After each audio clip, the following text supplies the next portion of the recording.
बिस्मिल्लाहिर्रहमानिर्रहीम, अस्सलाम वालेकुम। खेलों की खबरों पर तबसरा और तज़ियों से स्कोर के एक और प्रोग्राम के साथ सैयद याह्या हुसैनी आपकी खिदमत में हाजिर है। आईसीसी वर्ल्ड टेस्ट चैंपियनशिप में पाकिस्तान क्रिकेट टीम के लिए एक नए बाब का आगाज़ होने जा रहा है। कौमी टीम वेस्ट इंडीज़ और इंग्लैंड के अहम दौरों के लिए कैरेबियन सरजमीन पहुँच रही है, जहाँ सिर्फ सीरीज़ की कामयाबी ही नहीं बल्कि टेस्ट क्रिकेट में पाकिस्तान के मुस्तकबिल का भी इम्तिहान होगा। पाकिस्तान क्रिकेट बोर्ड ने एक बार फिर बाबर आजम पर एतमाद का इजहार करते हुए उन्हें कौमी टेस्ट टीम की क़यादत सौंप दी है, जबकि साबिक कप्तान शान मसूद को क़यादत से हटाकर बतौर खिलाड़ी स्क्वाड का हिस्सा बनाया गया है। स्क्वाड में चंद बड़े फैसले भी किए गए हैं, जहां तजुर्बेकार फास्ट बॉलर शाहीन शाह अफरीदी और नसीम शाह को शामिल नहीं किया गया, जबकि नौजवान फास्ट बॉलर उबैद शाह पहली मरतबा टेस्ट टीम में जगह बनाने में कामयाब हुए हैं। ये दौरा बाबर आजम के लिए महज बतौर कप्तान वापसी नहीं बल्कि अपनी कायदाना सलाहियतों को साबित करने का भी एक बड़ा मौका है। दूसरी जानिब वेस्ट इंडीज़ अपनी सरजमीन पर श्रीलंका के खिलाफ हालिया टेस्ट सीरीज़ जीतकर एतमाद के साथ मैदान में उतरेगा, जबकि उसके बाद इंग्लैंड की कंडीशन में पाकिस्तान को एक और सख्त इम्तिहान का सामना होगा। सवाल यह है कि क्या बाबर आजम की क़यादत में पाकिस्तान टेस्ट क्रिकेट में नई सिमत इख्तियार करेगा या एक बार फिर बैरून मुल्क फतूहात का इंतज़ार तवील हो जाएगा। यही होगा आज की बहस का मरकज़ी मौजू। और गुफ्तगू के लिए आज हमें ज्वाइन कर रहे हैं इस्लामाबाद से पाकिस्तान टेस्ट टीम के साबिक कप्तान विकेट कीपर राशिद लतीफ़ साहब, और कराची स्टूडियो में हमें ज्वाइन कर रहे हैं रोज़नामा जंग कराची के senior cricket sports correspondent Abdul Majid Bhatti साहब। पहले चलेंगे इस्लामाबाद राशिद लतीफ़ साहब की तरफ। राशिद लतीफ़ साहब, पहले तो सरफराज वेस्ट इंडीज़ गए हैं, ना ही बाबर आजम वेस्ट इंडीज़ गए हैं, बट जो आखिरी टेस्ट सीरीज़ हम वेस्ट इंडीज़ में 2 मैचों पर मुश्तमिल खेले, वहाँ बाबर आजम ही कप्तान थे, 1-1 से वो सीरीज़ बराबर रही। फिर बाबर आजम के बरक्स अगर हम टेस्ट टीम के हेड कोच की बात करते हैं सरफराज अहमद, 2017 में ये मिसबाउल हक की क़यादत में खेलने वाली टीम का हिस्सा थे, और उसके बाद जब बाबर आजम टीम लेकर गए थे उस टीम के साथ भी ये थे। और दुबई में 2018 में जब बाबर आजम ने अपना टेस्ट डेब्यू किया था तो वो सरफराज अहमद ही कप्तान थे। लेकिन इस वक्त जो सूरत हाल है वो ये है कि जो आखिरी सीरीज़ पाकिस्तान खेला है अगेंस्ट वेस्ट इंडीज़ 2025 में, वहाँ बाबर आजम बतौर खिलाड़ी बहुत नाकाम साबित हुए। 4 इनिंग, 2 टेस्ट मैच, सिर्फ 45 रन। नहीं, Pakistan test cricket lowest level पे, ये सबको ही पता है। इसकी वजह से हमने कप्तान चेंज किया, और शान जो कप्तानी कर रहे थे काफ़ी अरसे से, 2023 15 नवंबर से अब तक कर रहे थे, तो उनकी जगह बाबर को दोबारा लेके आए हैं, क्योंकि कोई ऑप्शन शायद था नहीं। और हमें ये नहीं भूलना चाहिए कि 2 दफ़ा रिज़ाइन किया है बाबर आजम। 23 में भी जब ज़का अशरफ साहब थे, उनकी जगह शान वहीं पे आए थे कप्तान। फिर आपने देखा होगा 2024 में जब इनको टेस्ट क्रिकेट से हटाया गया था, मुल्तान टेस्ट हो रहा था शायद अगेंस्ट इंग्लैंड, और वहाँ पे कामरान गुलाम का डेब्यू होता है, उसी के दौरान या उससे पहले उन्होंने रिज़ाइन किया था वाइट बॉल से। तो समझ में आने वाली चीज़ ये नहीं है कि 2 दफ़ा रिज़ाइन करने वाला कप्तान फिर एक्सेप्ट कैसे कर लेता है। क्या कोई पॉलिटिक्स है इसके अंदर, मैं नहीं जानता, लेकिन जितना ये था, या तो पहले इनको बाय फोर्स रिज़ाइन करवाया गया था। खैर एनीवे, हम आगे चलते हैं। सरफराज गुड, मतलब कि अच्छा माइंड है वो क्रिकेट का, चाहे वो वाइट बॉल हो चाहे वो रेड बॉल हो, वो प्लेयर्स को या कंडीशन को ज़्यादा बेहतर तरीके से जानते हैं। अभी नए इस फील्ड में क्योंकि as a head coach new है, और हमें काउंटर अटैक देखना है कि काउंटर जो टीम है वो कैसी है। वेस्ट इंडीज ने अच्छी सीरीज खेली है श्रीलंका, जो कि स्पिन डोमिनेट करते हैं, उनके खिलाफ अच्छी सीरीज खेली और जीती है सीरीज। उनके पास रोशन चेज है, जंगू है, वो प्लेयर ऐसे हैं, शे होप है, ग्रीव्स है, ये अच्छा परफॉर्म करते हुए आ रहे हैं एज ए बैट्समैन। तो हमें अच्छा मुकाबला देखने को मिलेगा। लेकिन पाकिस्तान की टीम, मैं ये समझता हूँ थोड़ा यंग प्लेयर भी आए, थोड़ा बेहतरी की तरफ हम जा सकते हैं अगर सही तरीके से इनको लड़ाया जाए, खिलाया जाए, प्लेइंग 11 अच्छी होनी चाहिए। तो हमें लगता है कि पाकिस्तान फाइट बैक कर सकता है इस सीरीज में। राशिद लतीफ़ साहब की गुफ्तगू आपने सुनी, अब्दुल माजिद भट्टी साहब, और अभी से ऐसा लगता है होल बनाया जा रहा है, और पाकिस्तान क्रिकेट के हल्कों में गुफ्तगू की जा रही है कि शान मसूद की क़यादत में पाकिस्तान 12 टेस्ट मैच हारा है। तो टीम कौन सी थी? तो अब उसी टीम को बाबर आजम लीड कर रहे हैं। तो अगर ऐसी बात है कि आपको अभी से नताइज दिखाई दे रहे हैं, तो वाई फिर शान मसूद को क़यादत से हटाने की क्या ज़रूरत थी? देखिए, शान मसूद ने 3 सालों में 16 टेस्ट मैचों में कप्तानी की, 12 हारे। मेरा ख्याल में कप्तान का जो हमेशा फैसला होता है वो तो पीसीबी मैनेजमेंट के पास होता है, ना प्लेयर्स के पास होता है, ना कप्तान। शायद अगर शान मसूद को ये ऑप्शन दिया जाता तो वो 17वें टेस्ट मैच में भी कप्तानी कर लेते, लेकिन पीसीबी ने एक बार फिर ये ताज उस बंदे के सर पे रख लिया। जिस तरह राशिद भाई भी कह रहे थे कि वो 2 बार रिज़ाइन करके गए बाबर आजम, अब उनको दोबारा कप्तान बना दिया। लेकिन अगर इस टीम को देखें, उबैद शाह को अगर हम देख लें या उवैस ज़फ़र को देख लें या अली उस्मान को देख लें, तो बाकी 13 प्लेयर तो वही थे जो अभी हमने बांग्लादेश में देखे। लेकिन जो टेस्ट मैच हैं वो तो जीते जाते हैं बॉलरों के साथ, लेकिन हमारी ये बॉलिंग जो है उसमें मेरा ख्याल में जो सबसे सीनियर बॉलर हैं मोहम्मद अब्बास और साजिद खान, और उधर हम वेस्ट इंडीज़ को देखें उनके पास 145-150 की स्पीड वाले एटलीस्ट 3 बॉलर्स हैं, फिर स्पिनर उनके अच्छे हैं। और हमारा स्पिन पे भी ट्रैक रिकॉर्ड पिछले 16 टेस्ट मैचों में ख़राब रहा है। हम फास्ट बॉलिंग पर भी टेस्ट मैच आ रहे हैं। हम वेस्ट इंडीज़ के ख़िलाफ़, साउथ अफ्रीका के ख़िलाफ़ स्पिनर्स को अच्छा नहीं खेल सके, हार गए। बांग्लादेश ने हमें पिंडी में दोनों टेस्ट मैच फास्ट बॉलिंग पे हरा दिए। तो अब पाकिस्तान क्रिकेट को बहरहाल कहीं ना कहीं तो आगे बढ़ना है, ऊपर जाना है, रास्ता बनाना है। मेरा ख्याल में एक अच्छी प्लानिंग, एक दानिशमंदी के साथ अगर गैर जानिबदार होकर 11 खिलाड़ी सिलेक्ट किए जाएं तो पाकिस्तान टीम जीत सकती है। लेकिन इस पूरी सिलेक्शन के दौरान, बाबर आजम के कप्तान बनने के दौरान जो आकिब जावेद इंटरव्यू देते रहे, मेरा ख्याल में उससे भी टीम का माहौल ख़राब हुआ। अब आकिब जावेद साहब कह रहे हैं शान मसूद के बारे में कि वो रिव्यू नहीं ले रहे थे, वो डिक्लेरेशन गलत कर रहे थे, सिलेक्शन गलत कर रहे थे। मेरा ख्याल में इस वक्त शान मसूद पाकिस्तान टीम का हिस्सा हैं, उनके बारे में अगर अवॉइड कर दिए जाती बातें, देखिए ये बातें सारी अंदर इन हाउस की जाती हैं, आप बोर्ड रूम में करें, ड्रेसिंग रूम में करें, लेकिन इस तरह मीडिया पे आकर अपने एक सीनियर प्लेयर को गंदा करना मेरा ख्याल में ये नामुनासिब है।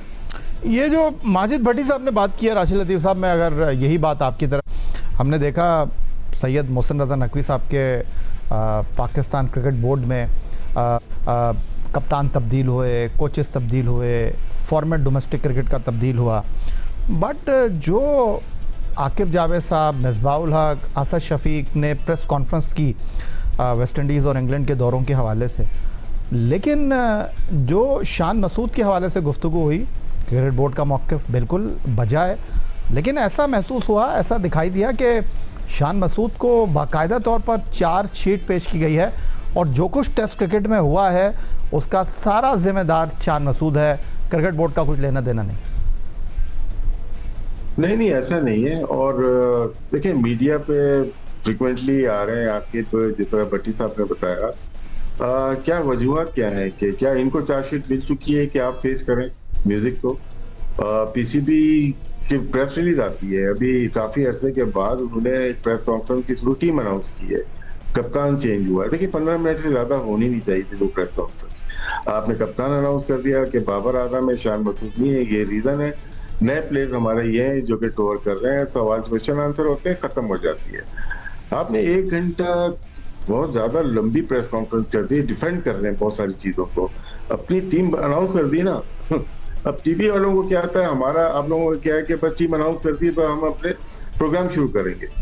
अब आपकी बातें थोड़ी सुनेंगे, दलाइल थोड़ी कि हमने इसको इसलिए लिया या उसको लिया। वो एक मिस्टेक थी जो कि आप कह सकते हैं कि मीडिया में ऐसा होता नहीं है। तो उसके बाद रोजाना टीवी पे आना, चाहे वो यूट्यूब हो या आपके पास मेन स्ट्रीम पे चैनल हो, उसके ऊपर आके डिफेंड करना या कोई बात बताना या हेडलाइन देना, एक ये शान मसूद पे मैं आता हूँ। एक चीज ये कि हम शायद वहां पे ना जीत सके, एक टेस्ट जीते हमारी कामयाबी है, नहीं, ये गलत है।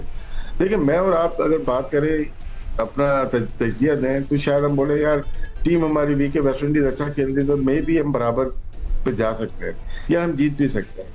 अगर जो बोर्ड चला रहे हैं, जो सब कुछ जिनके हाथ में है, वो अगर ये पेश कर दें कि हमारी अवाम को कि हम शायद जीत ना सके, ये गलत है। फिर आपको रखा हुआ क्यों है? इसीलिए तो रखा है कि क्राइसिस से निकालना है पाकिस्तान टीम को। शान मसूद की जहां तक बात है, देखें बात वही आ जाती है, मैं और आप बात कर सकते हैं, क्यों हम मीडिया में बात कर सकते हैं यार ये परफॉर्मेंस अच्छी नहीं और हमने की है। अब वो टीम का हिस्सा है। क्रिकेट बोर्ड का स्टेटमेंट देखिए, आकिब जावेद को हटा देंगे, क्रिकेट बोर्ड का स्टेटमेंट है, उनके director high performance centre and chief selector या सेलेक्टर का स्टेटमेंट है ये। तो ये ऐसी बातों में गुरेज करनी चाहिए, क्योंकि आपके मेन प्लेयर है वो अभी भी नो डाउट कप्तान नहीं है, लेकिन ऐसी बातों से इजतनाब बरतना चाहिए। ऐसी बातों से इज्तनाब बरतना चाहिए। लेकिन माजिद भट्टी साहब, राशिद लतीफ़ साहब ने आकिब गुफ्तगू की, आपने अपनी गुफ्तगू में आकिब जावेद का हवाला दिया। व्हाट अबाउट मिसबाउल हक? बाज़ाहिर ऐसा ही लग रहा है कि मिसबाउल हक जो हैं आहिस्ता आहिस्ता अपनी स्पेस बना रहे हैं और बहुत सारी चीज़ों में वो काफ़ी इन नज़र आ रहे हैं। लेकिन जब सवाल किया जाता है तो कहा जाता है कि जी नहीं, वो तो कॉन्ट्रैक्ट पर है पाकिस्तान क्रिकेट बोर्ड में। सबसे बड़ा सवाल यह है कि पाकिस्तान क्रिकेट टीम की सिलेक्शन एक ऐसा बंदा कर रहा है जो क्रिकेट बोर्ड के साथ फुल फ्लैश वाबस्ता ही नहीं है। देखिए, ये गलत कह रहे हैं कि फुल फ्लैश वाबस्ता नहीं है। मिसबाह लोग सारा दिन तो एनसीए में बैठे हुए, वो बैटिंग कंसल्टेंट हैं, वो नेशनल सेलेक्टर हैं। उनका अब कॉन्ट्रैक्ट ये लोग इस तरह बनवा लेते हैं कि वो पेशावर ज़ल्मी के साथ भी अटैच थे। लेकिन मेरा ख्याल में इस वक्त एक और भूल रहे हैं आप, जी SNGPL, जी SNGPL डिपार्टमेंटल क्रिकेट में भी इन्वॉल्व है। लेकिन एक ऐसा आदमी जो माजी में भी स्याह सफ़ेद का मालिक रहा, उस ज़माने में भी उनके पास 4 ओहदे थे, और आज भी देखें आकिब जावेद ने कहा उनको 6 महीने हुए आए हुए। भाई 6 महीने ज़रूर हुए, लेकिन 6 महीने 6 साल से तो क्रिकेट बोर्ड में कहीं ना कहीं आपको मिसबाउल नजर आ रहा है। तो अगर आपने जिम्मेदारी ले ली है तो फिर सामने आए ना, पीछे से रह के। अब सरफराज को जब 2019 में हटाया गया तो फैसलाबाद के उसी होटल में सरफराज थे, उसी होटल में मिसबाह थे। सुबह कहीं आमना सामना हुआ सरफराज और मिसबाह का, तो मिसबाह नज़रें चुराकर साइड से निकल गए और मिसबाह को कहा गया कि आप अनाउंस कर दें एज ए हेड कोच और चीफ सेलेक्टर कि हम इसको हटा रहे हैं। तो मिसबाह ने मना कर दिया। वसीम खान को लाहौर से आके फैसलाबाद में अनाउंस करना पड़ा कि हम सरफराज को कप्तानी से हटा रहे हैं। तो देखिए, पाकिस्तान क्रिकेट की हिस्ट्री बहुत अजीब व गरीब है, तो लिहाजा ठीक है मिसबाह की भी पाकिस्तान क्रिकेट के लिए सर्विसेज हैं, लेकिन मेरे ख्याल में जिस तरह पाकिस्तान की सिलेक्शन की जा रही है और कुछ फैसले किए जा रहे हैं वो ठीक नहीं है। अगर पाकिस्तान क्रिकेट को उठाना है तो सब ने गैर जानिबदार होकर दयानतदारी के साथ प्रोफेशनल अंदाज में फैसले करने होंगे। अब आप देखें ना, एन उस वक्त जब पाकिस्तान टीम रवाना होने वाली थी, हमने फील्डिंग कोच चेंज कर लिया। वो कह रहे हैं जी फील्डिंग कोच हमने शेन मैकडर्मट को बना दिया था, वो ऑस्ट्रेलिया गए वापस नहीं आए, तो हमने मंसूर अमजद को बना दिया। मैं कल राशिद लतीफ़ साहब और इनके साथ डॉक्टर नुमान नियाज़ इनको सुन रहा था यूट्यूब पर, ये कोई और कहानी बता रहे थे। तो मतलब पाकिस्तान क्रिकेट में जो पीछे से पुतली तमाशा होता है ना, वही पाकिस्तान क्रिकेट की तबाही का सबब बन रहा है। चलें राशिद लतीफ़ साहब, आपकी मौजूदगी का फ़ायदा उठा लेते हैं। माजिद भट्टी साहब ने एक और दुखती रख के ऊपर हाथ रख दिया है और कह रहे हैं इनसाइड आपके पास है कि जो पाकिस्तान टीम का फील्डिंग कोच था बांग्लादेश में, वो अगले सीरीज़ में था नहीं, अब्दुल साद साहब, और उसके बाद शेन मैकडर्मट का इस्तीफ़ा आया तो अब्दुल साद गलत गायब हो गए और मंसूर अमजद साहब जो है वो टीम के साथ वेस्ट इंडीज़ और इंग्लैंड रवाना हो गए। जी बिल्कुल, हमारे शो में बात हुई थी, लेकिन मैंने कोशिश की कि मैं अपनी तरफ से कुछ ना बोलूं और सारी चीज़ें डॉक्टर नुमान साहब ने पेश की थी। अब्दुल साद के बारे में बात की, वो फील्डिंग कोच थे, तो कहीं ना कहीं से शायद कोई ना कोई बात ऐसी हुई हो, लेकिन as a character, as a batsman coach या फील्डिंग कोच मंसूर अमजद बहुत हाई रेट, मैं अपनी तरफ से हाई रेट करता हूँ उसको, क्योंकि वो एक एक्सपीरियंस है, बहुत ज़्यादा क्रिकेट नहीं खेली, लेकिन एज ए कोच आप उसको ये नहीं कह सकते कि उसको नहीं आता, लेकिन वो अच्छा कोच है। लेकिन हमारे तरीक़ेकार लाने का वो गलत हो जाता है कि अचानक से लेके आ गए, फिर अब कितने अरसे उसका करियर रहेगा यहाँ पे। तो जो भी हो लंबे अरसे के लिए लेके आए, चाहे वो साथ की बात कर रहे हैं, चाहे वो मंसूर अमजद हो या कोई मैकडर्मट हो, तो इसमें मेरे ख्याल से कंटिन्यूएशन होना चाहिए। फील्डिंग बहुत इंपॉर्टेंट है। हमारे यहाँ जब सेंट्रल कॉन्फ्लिक्ट बनते हैं, हम बैटिंग बॉलिंग को देख रहे होते हैं, फील्डिंग को हम देख ही नहीं रहे होते। तो सबसे ज़्यादा लैप्सेस जो होते हैं, बड़ी टीम हो छोटी टीम हो, फील्डिंग में बहुत ज़्यादा होते हैं, क्योंकि कोई भी हमारे यहाँ स्पेशली 3 महीने से ज्यादा कोई रुक नहीं रहा। कभी हनीफ मलिक होते हैं, कभी आफ्ताब होते हैं, कभी मजीद होते हैं, कभी मसरूर होते हैं, कभी मंसूर अमजद होते हैं। तो हम लंबे अरसे के लिए किसी को रख नहीं पा रहे। शायद हमारा मशवरा है यहाँ पे कि किसी को भी रखना, चाहे पाकिस्तानी हो चाहे फॉरनर हो, आप लंबे अरसे के लिए रखें। मैं राशिद भाई आपको एक बड़ी दिलचस्प कहानी बताऊं। कल सुबह गुजर गई, 9 बजे की फ़्लाइट थी पाकिस्तान टीम की, और रात 10 बजे 11 घंटे पहले जब मैंने पीसीबी के एक ज़िम्मेदार से पूछा मंसूर अमजद का, तो उन्होंने कहा कि नहीं, हमारे पास तो अभी इस बारे में कोई इत्तला नहीं है। मैंने कहा कि साहब वो तो चेक इन हो चुके हैं इस्लामाबाद के 5 स्टार होटल में, लेकिन पीसीबी के हेडक्वार्टर से जो खबरें आ रही थी, जो ज़िम्मेदार जिन्होंने ये बताना था कि मंसूर अमजद टीम का हिस्सा हैं या नहीं है, उनके पास कोई खबर नहीं थी। मिलते हैं ब्रेक के बाद।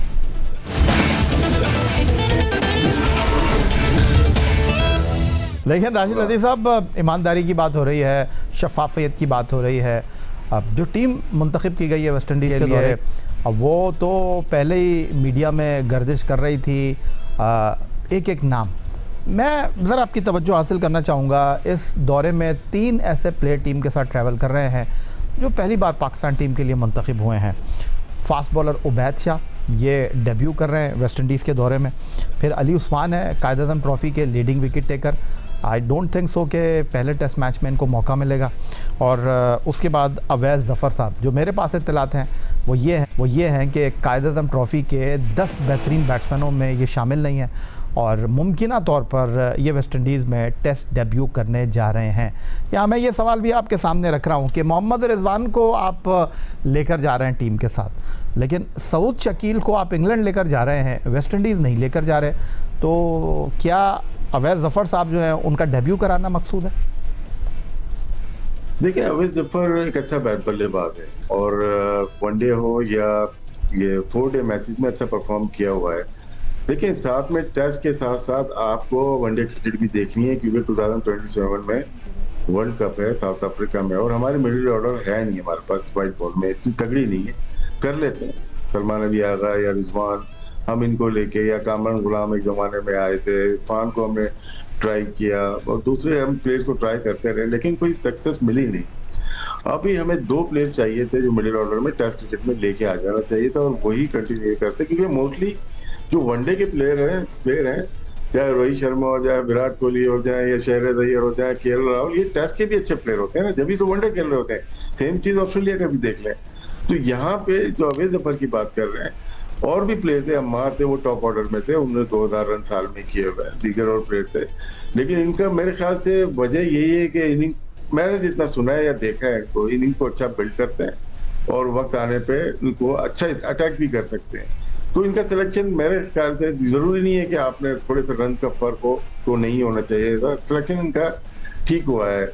दूसरा, उबैद शाह की बात की, देखिए मैं करंट परफॉर्मेंस के ऊपर बिलीव करता हूँ कि आज क्या परफॉर्मेंस है। उबैद शाह ने 53 पिछले सीजन में आउट किए, इस दफा उन्होंने 19 आउट किए, मैचेस भी कम खेले, तो इसका रीजन नहीं दिया कि मैचेस क्यों कम खेले, या बिजी थे कहीं और, या इंजरी थी। अगर मैं लेके आता हूँ यहाँ पे अपने धानी को लेके आता हूँ, शाहनवाज धानी, उनके 42-43 आउट थे, वो अपनी जो होता है ना कि प्लेटफॉर्म थी, इंजरी थी, उसके बाद वो वापस आया, SNGPL से खेल रहे हैं वो, और बहुत ही अच्छी बॉलिंग की है। उनको पेस भी 135 140 वो करते हैं। तो अगर हम दूसरों को देखते हैं, जो 3 हमारे फ्रंट बॉलर हैं, उनसे तेज थे और अच्छी बॉलिंग कर सकता था, शायद उसका सिलेक्शन होना चाहिए था।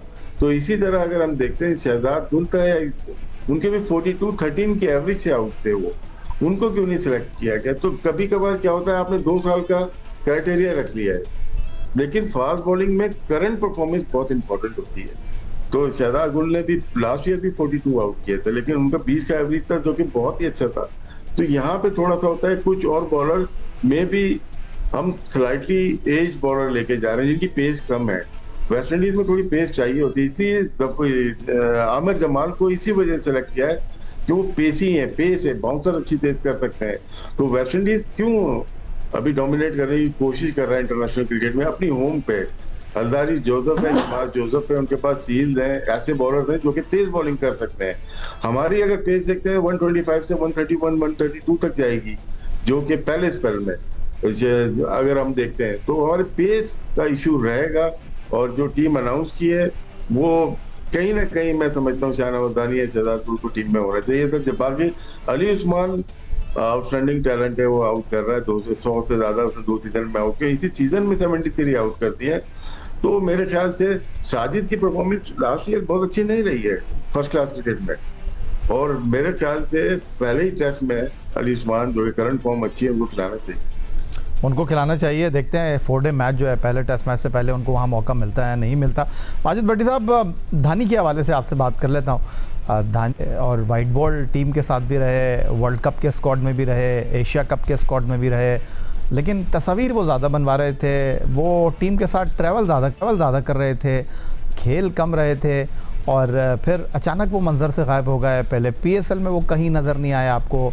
अब पाकिस्तान टीम में उनकी वापसी के हवाले से बात हो रही थी, जिस तरह राशिद लतीफ़ साहब ने उनके हवाले से गुफ्तगू की कि अच्छे नज़र आ रहे थे, रिदम में थे, आउट कर रहे थे, उनको खिलाना चाहिए था। आप क्या कहेंगे? देखिए, बिल्कुल मैं भी इस चीज़ पे बिलीव करता हूँ कि करंट फॉर्म जो है प्लेयर की वो इम्पॉर्टेंट है। शाहनवाज धानी लाड़काना से उनका ताल्लुक़ है। जब वो आए थे तो उस वक्त तो ख़ासे पुरजोश थे, फिर अचानक परफॉर्मेंस ख़राब हुई, वो सोशल मीडिया पर क्राउड में उनका कुछ और एक्टिविटीज़ हमें नज़र आ रही थी, तो वो टीम से बाहर हो गए। लेकिन उस बच्चे ने मेहनत की। अब देखिए ना, 42 विकेट्स ली और उसके बाद उसको सिला नहीं मिल रहा। तो अब हम बार बार बात करते हैं कि भी प्लेयरों को डोमेस्टिक क्रिकेट खेलनी चाहिए, और मैं बार बार एक तो शाहनवाज धानी की बात कर रहा हूँ, फिर मैं मिर्ज़ा साद बेग की भी बात कर रहा हूँ कि भाई अगर आपने डोमेस्टिक क्रिकेट को क्राइटेरिया बनाना है, करंट फॉर्म को क्राइटेरिया बनाना है, तो कायद-ए-आज़म ट्रॉफी का जो 1000 रन बनाने वाला बैट्समैन है, टूर्नामेंट का बेस्ट प्लेयर है, उसको भी आप छोड़ के जा रहे हैं। तो मतलब किसी के लिए इन्होंने कोई क्राइटेरिया रखा हुआ है, किसी के लिए कोई और। वेस्ट इंडीज़ ने अभी जो श्रीलंका के ख़िलाफ़ 550 पे 500 रन बना दिए, तो ये वो वेस्ट इंडीज़ की टीम नहीं है। जब से आप देखें कि डैरेन सैमी उनके हेड कोच बने, वो बिल्कुल उनकी क्रिकेट का एक माइंडसेट ही चेंज हो गया है। तो लिहाजा पाकिस्तान टीम को दोनों टेस्ट मैचों में, इंग्लैंड तो हम बाद में जाएंगे, यहाँ भी टफ टाइम मिलने वाला है। मैं ये नहीं कह रहा कि बहुत ख़राब सिलेक्शन हुई है, अच्छी सिलेक्शन हो सकती थी, लेकिन या एक क्लिप आकिब जावेद का जो उन्होंने पिछले दिनों एक इंटरव्यू में कहा, वो आप ज़रूर संभाल के रखिएगा। मेरे ख्याल में अगर उन्होंने वो सही कहा है तो फिर तो वो समझ लें कि अमर हो जाएगा वो क्लिप। अगर नहीं कहा तो वो बार बार क्लिप चलेगा जिसमें वो कह रहे हैं कि हमारे पास 140-150 वाली स्पीड के ये 3-4 बॉलर हैं। क्या वो बॉलर अगले कुछ सालों में या अगले कुछ महीनों में पाकिस्तान क्रिकेट के मंजर पे हमें नज़र आएंगे, या पीएसएल में 4-4 ओवर करवा के फिर मंजर से गायब हो जाएंगे? चलें, जाते जाते ये पूछ लेता हूँ राशिद लतीफ़ साहब, वेस्ट इंडीज़ ने होम ग्राउंड पर 2 टेस्ट मैचों पर मुश्तमिल सीरीज़ में 1-0 से हराया, और हम बांग्लादेश से होम ग्राउंड पर भी हारे, बांग्लादेश जाकर भी हारे, और बांग्लादेश जिससे हम होम ग्राउंड पर और उनके ग्राउंड पर जीत नहीं सके, वो बुरी तरीके से जिम्बाब्वे में जो है वो हार गए हैं जाकर। तो ये जो वेस्ट इंडीज़ का दौरा है, हम बाबर आजम की कप्तानी के हवाले से तो बात कर रहे हैं, सरफराज अहमद की हेड कोच की मनसब के हवाले से भी बड़ी खबरें आ रही हैं। एज ए हेड कोच उनके लिए कितना इम्पोर्टेंट दौरा है वेस्ट इंडीज़ और इंग्लैंड का? भाई बहुत इम्पोर्टेंट है सरफराज के लिए नहीं, पूरी टीम के लिए, काफ़ी प्लेयर्स के लिए भी, क्योंकि अभी जो सिस्टम नज़र आ रहा है पाकिस्तान क्रिकेट बोर्ड का, वो भी घबराए हुए हैं, क्योंकि बांग्लादेश से 2 दफ़ा हार गए और परफॉर्मेंस अच्छी आ नहीं रही। हम रैंकिंग हमारे तीनों फॉर्मेट में 5, 6, 7 नंबर पे है, जो कि कतई तौर पे पाकिस्तान को सूट नहीं करती। इम्पोर्टेंट सरफराज के लिए इसलिए कि वो यहाँ पे शान मसूद जाहिर सी बात है कप्तान अब वो नहीं है, बाबर आजम, इन तीनों के लिए बहुत इम्पोर्टेंट है। एज ए कैप्टन बाबर, क्योंकि रिप्लेस किया है कि पाकिस्तान 12 मैच हार गया। अगर पाकिस्तान खुदा न खास्ता यहाँ हारता है तो जस्टिफाई नहीं कर सकता पाकिस्तान क्रिकेट बोर्ड, फिर सिस्टम के ऊपर आ जाएंगे हमारा फॉल्ट है। जहाँ तक सरफराज का भी ताल्लुक है, इसी सिस्टम से ही है, वो दूसरे कोचेस से ज्यादा शार्प है, वो सिनेरियो देख के, सिचुएशन देख के चेंज कर सकते हैं, अपनी प्लेइंग 11 को चेंज कर सकते हैं। मैं भी हम सोच रहे हैं कि साजिद खेले, हो सकता है पिच देख के वो 2 स्पिनर खिला दें, क्योंकि वो स्पिनर्स को बहुत बिलीव करते हैं।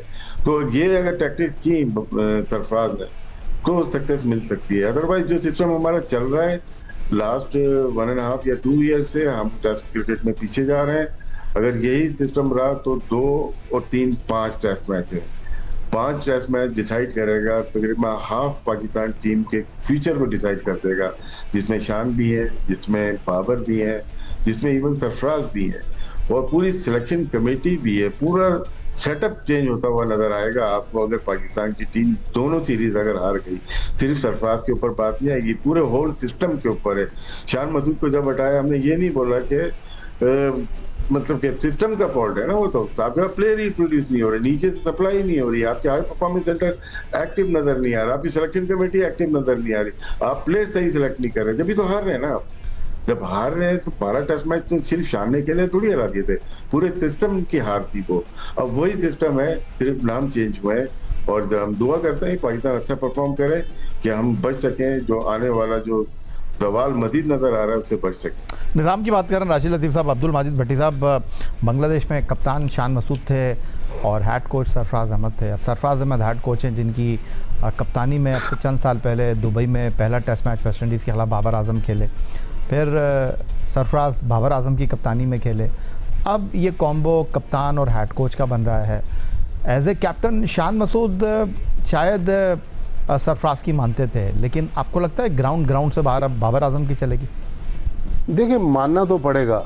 और अगर कोच ने अपनी मंतक चलाई और कप्तान कहीं और देख रहे होंगे, तो फिर तो देखें, पाकिस्तान क्रिकेट की अगर हम हिस्ट्री देख लें तो माजी में कोचेस और कप्तानों के दरमियान डिफरेंसेस भी रहे।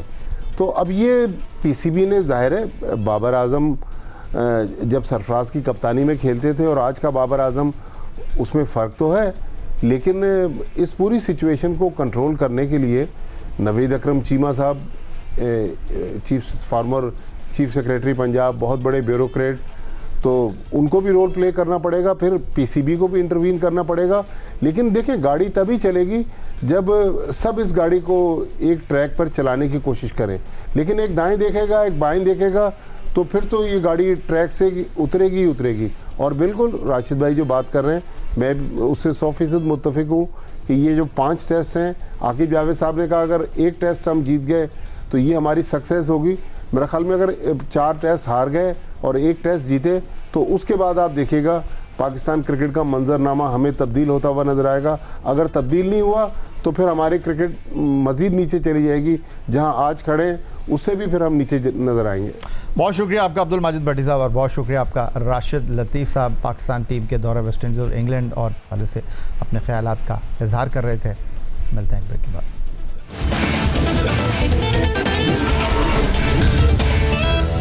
फीफा वर्ल्ड कप 2026 में इंग्लैंड ने एक मरतबा फिर साबित कर दिया है कि वो सिर्फ यूरोप ही नहीं बल्कि आलमी फ़ुटबॉल की भी मजबूत तरीन ताकतों में शुमार होता है। ग्रुप मरहले में इंग्लैंड ने शानदार आगाज़ करते हुए क्रोएशिया को 4-2 से शिकस्त दी। दूसरे मैच में घाना के खिलाफ बगैर किसी गोल के मैच बराबर खेला, जबकि आखिरी मैच में पानामा को 2 गोल से शिकस्त देकर 7 पॉइंट के साथ ग्रुप एल में पहली पोजीशन हासिल की और नॉकआउट मरहले के लिए क्वालिफाई कर लिया।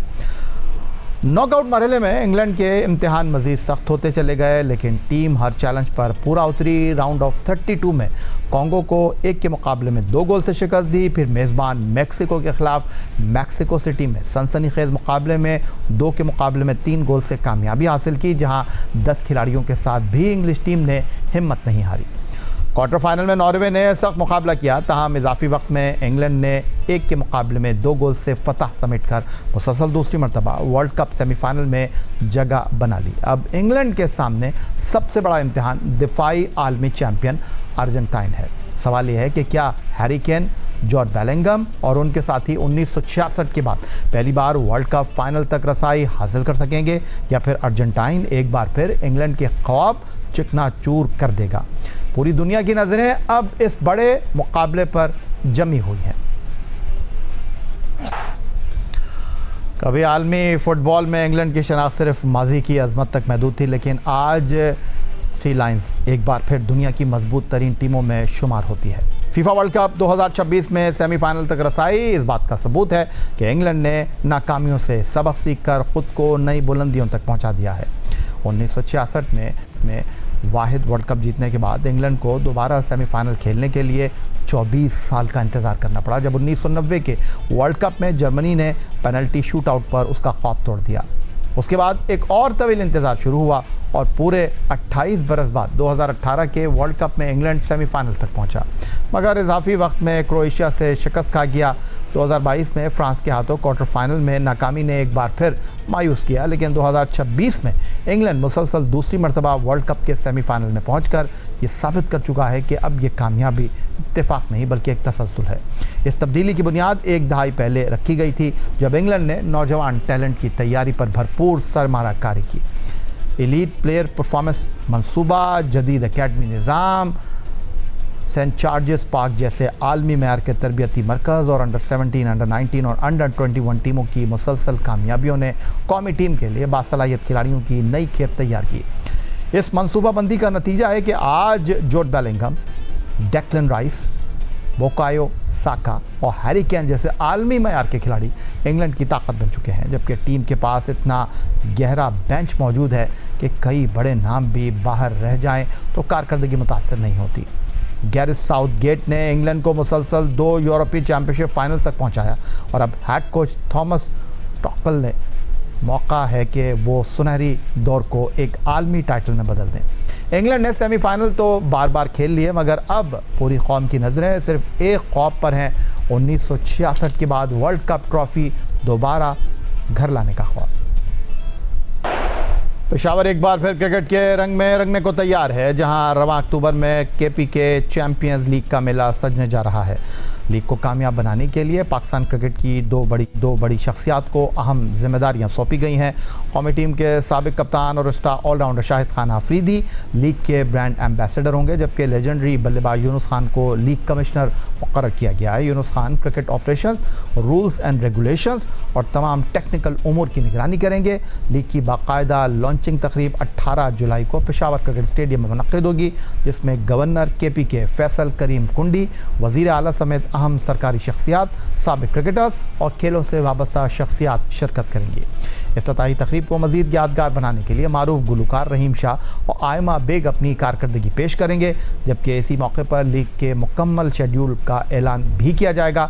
केपीके चैंपियंस लीग में Peshawar panthers, Mardan Challengers, Abbottabad eagles, Khyber warriors, DI Khan stallions और सवार टाइटंस टाइटल के लिए मद्दे मुकाबिल होंगे।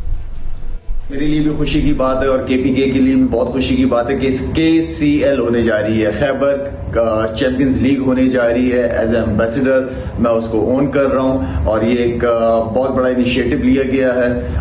18 जुलाई को शाम 6 बजे मैं खुद भी पेशावर आ रहा हूं और आप सब दोस्तों से, सब फैमिली से जो क्रिकेट को पसंद करते हैं, चाहने वाले हैं, इमरान खान क्रिकेट स्टेडियम में आप सबका इंतजार करूंगा।